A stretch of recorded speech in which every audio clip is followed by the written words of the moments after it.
Kristuniyaw अनज्लायग्रा dear viewers गिबिसिनथारावनो नोंथांमोन बयनिसिमबो आंनि अननाय आरो खुलुमनायखौ आं बे समाव गिबियावनो जासिहरबाय आरो जायफ्रा दायो आंनि बे भिडिअखौ नायगासिनो दङ नायगिरि साफ्रोमखौबो फोरबो जिशु ख्रिस्टनि मुङै आं बे समाव वेलकाम खालामनानै लानाय जाग्रोबाय अनसायग्रा आंनि भिडिअखौ नायगिरिफोर बे भिडिअनि गेजेरजों नोंथांमोनजों माखासे दानि जे सोलिबाय थानाय माखासे मोजां गाज्रि खोथा नोंथांमोनजों शेयार खालामनो थाखाय दिनैनि बे भिडिअखौ आङो लानानै फैदों तो बेनिखायनो आसा खालामो नोंथांमोना आंनि बे भिडिअखौ जोबजासे नायलांगोन तो जे बाथ्राफोरखौ नोंथांमोनजों आङो शेयार खालामनो सानदों तो बे बाथ्राफ्रानो दिनै बेनो जाहैबाय माने एससी आरो एसटी तो बेखौ लानानै दिनै गोबांथार जोंनि गेजेरावहाय मा गावजों गाव दुखु मोनलायनाय बा गावजों गाव खोथा दान्थेलायनाय बा बायदि बोरोन ना आरो बेजों लोगोसे सरकारनि मानसिफोरखौबो बेनि सायावहाय एक्शन लानाय बा बेनि सायाव खामानि मावनायखौ दिनै नुनो मोनदों आरो बेनिनो माखासे आङो नोंथांमोनजों भिडिअ क्लिप्सफोर दिनै आङो लानानै फैदों गिबियावनो नोंथांमोननो बे भिडिअ क्लिप्सफोरखौ आं नोंथांमोनजों शेयार खालामग्रोगोन आरो बेनि उनावसो नोंथांमोनजों माखासे जोंनि भारतनि संबिधाना मा फोरमायो बेनि सायाव नोंथांमोनजों फंनैसो आं शेयार खालामनो सानदों जायफ्रा दायो आंनि बे भिडिअखौ नायदों बा आंनि जेसेबांनाखि साबस्क्राइबार्स बा आंनि भिउवार्स जेसेबांनाखि दङ नोंथांमोनजों आंबो फंनैसो बे बाथ्राफोरखौ दिनै शेयार खालामनो सानदों आरोखि तो जोङो दायो बे समाव ससियेल मिडियानि गेजेरफोरजों नुनो मोनगासिनो दं आरोखि ना जोंनि गिदिर गिदिर ना उकिलफ्रा कर्टआव खामानि मावग्राफ्रा दिनै बे बाथ्राखौ बाहायगासिनो दङ मा जाबाय बियो जायफ्रा हिन्दुनि अनगायै ख्रिस्टियान धोरोम लायो बा गुबुन धोरोम लायो बिथांमोनखौ जायफ्रा एसटी बा एससी बिथांमोनखौ एसटी एससी निफ्राय मा खालामनाय जागोन डिलेट खालामनाय जागोन बैकट खालामनाय जागोन बेखौ बिथांमोना दिनै बुंगासिनो दङ आरो बियो दिनै जाबाय बेफोरबायदि बिथांमोनाबो डिक्लेयार दिनै खालामगासिनो दं आरोखि खालि हिन्दु बुद्धिस्ट ओमफ्राय मोनसे मामा बिथांमोनखौल' बेयाव दोननाय जागोन आरोखि तो बेनि बादै जेसेबांनाखि दङ धोरोमनि मानसिफोर बिथांमोनखौहाय बैकट खालामनाय जागोन बेफोरबायदि आरोखि ना एसटी आरो एससी निफ्राय तो अब्ला बे समाव अनसायग्राफोर नोंथांमोना भिडिअ क्लिप्सखौ नायलांग्रोदो नायखांनायनि उनावहाय नोंथांमोनजों फंनैसो दिनै आङो share खालामबावनोसै You have converted from SC/ST into Christianity. You do not have the benefit of caste because Christianity does not recognize caste. And this is based upon a 1950 presidential order also. That order has been there on the statute book and the court was very clear in reaffirming what was stated earlier in the statute book and in the judgments. The Supreme Court delivered a landmark verdict on reservation today as it held that a person who converts to a religion other than Hinduism, Sikhism or Buddhism cannot be eligible for scheduled caste status and claim protection under the Scheduled Caste and Scheduled Tribes Prevention of Atrocities Act. The court also ruled that only those individuals professing Hinduism, Sikhism or Buddhism have the right to claim SC status. SC, ST, Muslim, Sikh, Christian, बौद्ध इन सब लोगों को इकट्ठा होके हमें एक कानून बनवाना पड़ेगा। मैंने पब्लिक डोमेन में 16 पॉइंट बना के डाल रखे हैं कि कैसा वक्फ एक्ट होना चाहिए।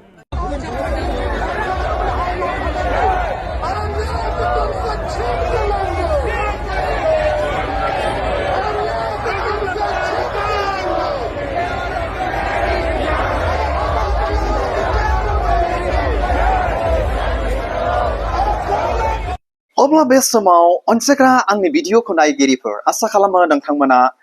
आंनि बे भिडिअ क्लिप्सफोरखौ नायनानै नुनो मोनबाय खोनाबाय बिथांमोना मा बुंदोंना गिदिर गिदिर उकिलफ्रा बिथांमोना मा जोंनो फोरमायदों बेखौ आसा खालामो नोंथांमोना दिनै मिथिनो मोनबाय तो बिथांमोननि बाथ्राफोरखौ लानानैनो आरोखि ना बा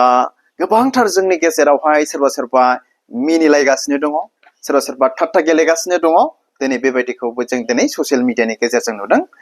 आरो दिनै बेल' नङा बे घटनाया जोंनि स्टेटआव बा जोंनि आसाम हादरसायाव बियो जाथ'वाखै आं बेखौ बुंगोन बियो गुबुन स्टेटआव बियो जागासिनो दङ आरो जोंनियावबो माथो बेसे गोबाव फैनोलाय तो बेनि सिगां जेसेबांनाखि जोंनि ख्रिस्टियान बिदा फंबाय बिमा बिफा सेंग्रा सिख्लाफोर दङ नोंथांमोनजों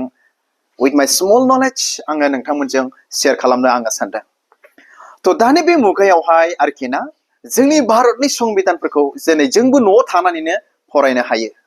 थ्रु इन्टारनेटनि दुवारै ना मा होनो जोंनि भारतनि संबिधान बा जोंनि भारतनि कनस्टिटिउसनाव मा लिरनाय दङ जोङो न'आव थानानैनो ना मबाइल क्रमनि दुवारै मबाइल गुगोलनि दुवारै बा लेपटप बायदि रोखोमनि ना बेफोरनि दुवारै न'आव थानानैनो जोंनि भारतनि संबिधानफोरखौ जों मिथिनो हायो फरायनो हायो जों साफ्रोमबो थ' दिनै आंबो बेखौनो फरायनानै नायदों आरो फरायनानै मोननायखाय नोंथांमोनजों गुसुङै फंनैसो दिनै आंबो शेयार खालामनो सानदों थ' जोंनि भारतनि संबिधान मथेब्ला बा जोंनि भारतनि कनस्टिटिउसनाव लिरनाय मथेब्ला आर्टिकल 341 and 342 ना 341 आरो 342 बेनि आयेन मथेब्ला बे आर्टिकेलनि मथेब्ला मा लिरनाय दङ एसि आरो एसटि बिथांमोनखौहाय मा खालामदों मोजां रोखोमै बेंनांगौनि थाखाय आरो मोजां रोखोम मोनसे रोखाथि खालामनांगौनि थाखाय बिथांमोनखौहाय माने बेनि सायावहाय बा बे एसटि एसि फोरनि सायावहाय बेनि सायाव मोजां बाथ्रासो दिनै बुंनाय दं आरोखि ना बलिरबो लिरदों empower the president to notify specific castes and tribes as SC and ST in constitution with the state governor आरो बिदिनो गाहायाव बिराद बुरजा बिदिनो दिनै लिरनाय दं आरोखि दिनै बेवहाय माब्लाबाबो एसि आरो एसटि खौहाय माने गुबुन धोरोम लाबा एरख'नांगौ दानख'नांगौ एसटि निफ्राय एसि निफ्राय होननानै जोंनि भारतनि संबिधाना दिनै फोरोङाखै आरोखि थ' बे संबिधानफोरखौ फरायनानै जोंनि दानि ना सोलिबाय थानाय उकिलफोरनि बाथ्राफोरखौ बुंनानै नायोब्ला बिथांमोना ओरैबायदि गुबुन धोरोमनि ओरैबायदि एगेन्स्ट आरोखि ना ख्रिस्टियानफोरनिल' नङा ख्रिस्टियानफोरनि अनगायैबो दिनै जोंहा भारत देशआव गोबांथार धोरोमनि दिनै मानसिफोर दङ अनसायग्रा आंनि भिडिअखौ नायगिरिफोर जायफ्रा हिन्दु नङा आरो बिथांमोना बेफोरबायदि आरोखि अब्ला मा जागोन देशालाय बेबायदि सोलियोब्ला आरोखि ना आरो मोनसे आङो फरायनानै खोनासंहोबावनि जे जोंनि भारतनि संबिधाना मा बुंदों धोरोमनि सायाव बेखौनो आं नोंथांमोननो फरायनानै खोनासंहोनो गोसो जाबावबाय बे भिडिअनि गेजेरजों जायफ्रा दायो नायगासिनो दं बेखौ नोंथांमोना मोननो हागोन नोंथांमोनाबो जिरायैनो न'आव थानानैनो फरायनो हागोन आरोखि आर्टिकल 25 बा ओमफ्राय 28 सिमावहाय मोजां बाथ्रा बुंनाय दं धोरोमनि सायाव आङो फरायनानै खोनासंहोनि 25 खौ every citizen has the right freely to follow the religions of their choice and practice it बेबादि होनाय दंथारो आरोखि जोंनि भारतनि कनस्टिटिउसन बा संबिधानाव मा गासैबो नोगोरारिफ्रा ना गासैबो नोगोरारिफ्रा गावनि चॉइस मथे गावनि फसायनाय मथे गावनि गोसो बायदि मा खालामनो हागोन धोरोमखौ लानो हागोन आरो बेखौ प्रेक्टिस खालामनो हागोन फोसावनो हागोन खिन्थानो हागोन होननानै बेनि गाहायाव गोबांथार दिनै लिरनाय दं अनसायग्रा डियार भिउवार्स नोंथांमोनाबो बेखौ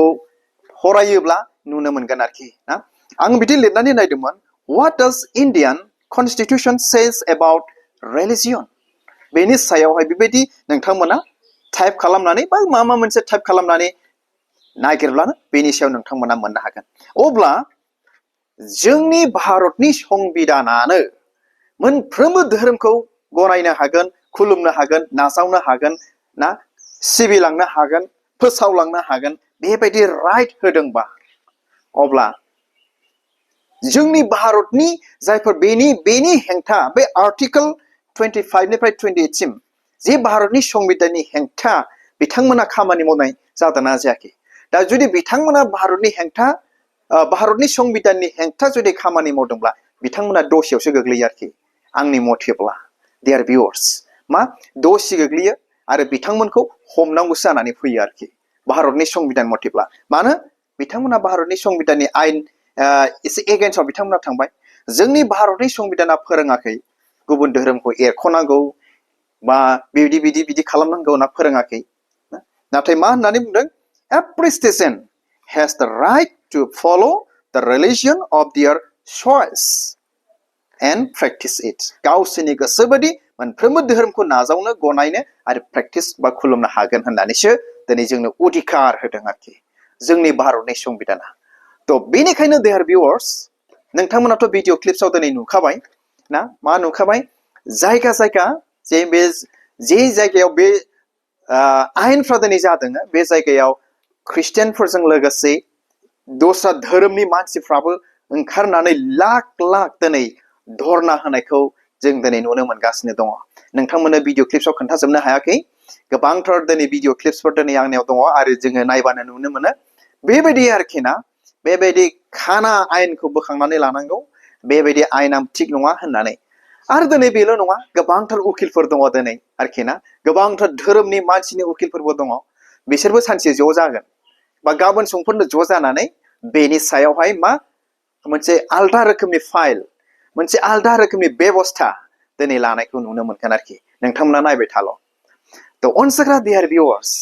जेसेबांनाखि जोंनि ख्रिस्टियान बिदा फंबाय बिमा बिफाफोर दङ बा जोंनि सेंग्रा सिख्लाफोर दङ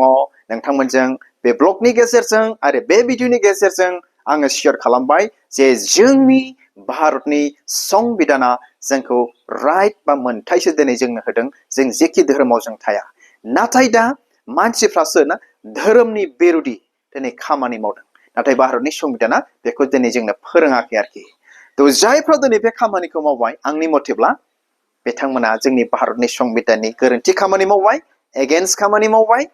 आरो बिथांमोना सानसेब्लाबो गोरोन्थि नुजागोन दिनै बेखौ नुनो मोनो माने आं सानो आरोखि बेबायदि थ' अनसाग्रा dear viewers बे भिडिअनि गेजेरजोंनो नोंथांमोनजों फंनैसो आं शेयार खालामबाय with my small knowledge आरो जोंनि भारतनि संबिधानखौ गोथौ स्टाडि खालामनानै फरायलाङोब्ला गोबांथार बिसयफोरखौ जों दिनै मिथिनो मोनो ना मानि सायाव मा बुंनाय दङ मा बुंदों ना बेफोरबायदि आरोखि थ' हामबायसै अनसाग्रा आंनि भिडिअखौ नायगिरिफोर आसा खालामो नोंथांमोना बे भिडिअनि गेजेरजों मा मोनसे मिथिनो नुनो खोनानो मोनबाय बा बुजिबाय होननानै नायगिरि साफ्रोमनिसिमबो मिजिंथिहरनानै दिनैनि बे गुसुं ब्लग भिडिअखौ आं बेयावनो दोनबाय गोजोन्थों